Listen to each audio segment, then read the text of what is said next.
बिस्मिल्लाहिर्रहमानिर्रहीम अस्सलाम वालेकुम। मैं अख्तर इसमें रजोका ते सारे सजना बिरावां बेलियां ते मित्रा नू जी आयां नू आखदा सदा खुश रहो, शाद रहो, आबाद रहो, हसदे वसदे रहो, खुशियां वंडो ते आपस विच प्यार सलूक नाल रहो। बिरावो जेहड़ी साडी जिंदगी है ना, इहदे विच त्रै हिस्से हैं। पहले बच्चा हुंदा है, मुड़ जवान हुंदा है, मुड़ बुढ़ापा आ जांदा है। जदों जिंदगी दी सानू समझ आउंदी है उदों जिंदगी मुक जांदी है। इसे तरह ही जो बंदा नौकरी किसी लगता ना, वो पहले पहल होर हुंदा है, बाद विच होर हुंदा है, ते जदों उहनूं सर्विस दी नौकरी करन दी समझ आउंदी है ना, उदों ओहदी नौकरी मुक जाती है।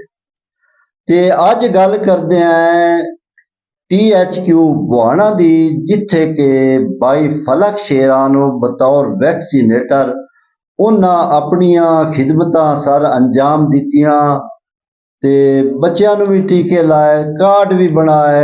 जो जो महकमा सेहत विच हुंदा है, जो इन्हां वैक्सीनेटरां दा काम हुंदा है, वो बड़ी ईमानदारी नाल भाई फलक शेर करते रहे। ते बिला आखिर 41 साल तो पिछे कल वो रिटायर हो गए नो, ते उन्हां दी रिटायरमेंटी दे विचों उन्हां दे जिहड़े बिरा आन वैक्सीनेटर आन, जिहदे सीनियर भी आन, जूनियर भी आन, उन्हां एक तकरीब दा एहतमाम रखिया गिलानी होटल बुहाना दे विच। ओहदे जिहड़ी शिरकत आ, वो फौजी मोहम्मद इकबाल आन, वो भी वैक्सीनेटर आन ते सीनियर भी आन। उन्हां फुल्लां दा गुलदस्ता भाई फलक शेर नूं दित्ता ते दुआवां भी कीतियां, अल्लाह ताला रहम करे जिवें के अपनी ये खिदमत इन्हां सर अंजाम दित्ती है।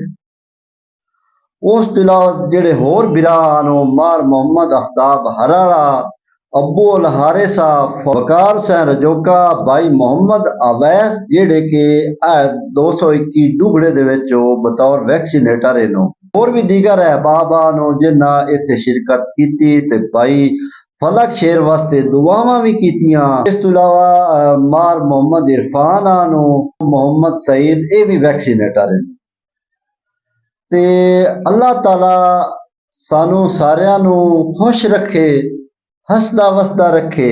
जिंदगी बिरावों शार्ट जाइए, जिंदगी बिरावों मुख्तसर जाइए, अपने हुस्ने सलूक नाल लोगां नू मुतासिर करो, जिवें के भाई फलक शेरान इन्हां लोगां दी बहुत खिदमत कीती है। ये हकीकत है। ते इह दुआ करदे हैं भी जितने भी वैक्सीनेटर इन्हां नू अल्लाह ताला अपनी हिफ्ज़ो ईमान रखे ते लोगां दी खिदमत करन दी तौफीक देवे। इतनियां ही गल्लां, जे जिंदगी दित्ती इजाजत, जे जिंदगी दित्ती मोहलत, नवियां गल्लां दे नाल तुहाडी खिदमत विच दोबारा हाजिर होसां। अपने मेजबान अख्तर इसमाइल रजोका नू दिओ इजाजत। अल्लाह हाफिज।